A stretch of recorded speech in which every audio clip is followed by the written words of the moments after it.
This is now part 2 of our sourdough tutorial. Let's go ahead and check on our starter in the cabinet. And the next morning the starter has peaked and then just started to fall a little bit, as you can see by that little edge, and all the bubbles and the level has risen. So let's go ahead and check our starter. And at this point, you can either pop it in the fridge or you can bake with it right now. Look at those beautiful bubbles. And if you tip the jar, you can see all of those gluten strands stretching out. This is beautiful. This is perfect. This is exactly what you want a nice healthy starter to look like. Let's bake our bread. I pulled one of the mini loaves out of the fridge where it was overnight, and I have my Dutch oven and my mister with filtered water. Now when I bake my bread, I like to just put the dough straight into the Dutch oven on the parchment paper because that helps prevent the dough from sticking. Some people like to use cornmeal or bannetons and rice flour and all these fancy things, which is totally fine. Again, there is no wrong way to make sourdough, but my goal is to make the process as simple and straightforward as possible. So I just put the dough on the parchment paper in the Dutch oven, give a quick mist with filtered water, put the lid on, and then pop it in the oven. And a pro tip is that when you're using enamel Dutch ovens, they cannot go straight into a hot oven because the enamel will crack.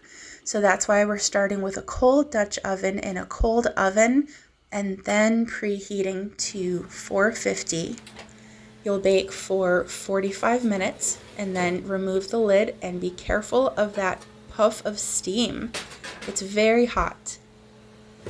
And you'll remove the lid and then bake for another 20 minutes at 400 degrees. Until the crust is a beautiful golden brown. Look at that gorgeous bread. The crust is a gorgeous shade of golden brown. There's some lovely blistering on the crust, which is a sign of a wonderful sourdough. There's a natural split in the crust, which I love because it makes a unique design every time. I like to steam my sourdough when it's fresh out of the oven and still hot in a damp cloth because I find that that softens the crust just enough so that you can eat it without hurting your mouth. And be careful, the bread is very hot right out of the oven, so be careful with your fingers. And then I will wrap up the bread in a clean, damp cloth and just let it steam for maybe 20 minutes to half an hour until it's cooled down enough to eat. You can also soften the crust by adding oil or butter to your recipe, but I prefer my sourdough just straight up sourdough without added ingredients.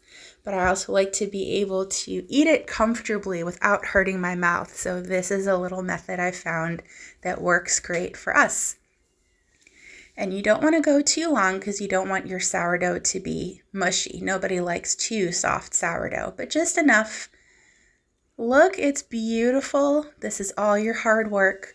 Sourdough takes time to master, so be patient with yourself. Take your time and enjoy the learning process.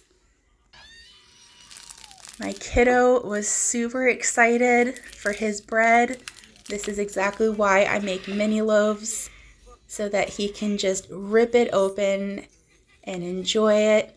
And that way we don't have to worry about a full-size loaf and cutting or anything complicated. He can enjoy his portion. Anything that's left over, I make into a sandwich. So this size is perfect for our family.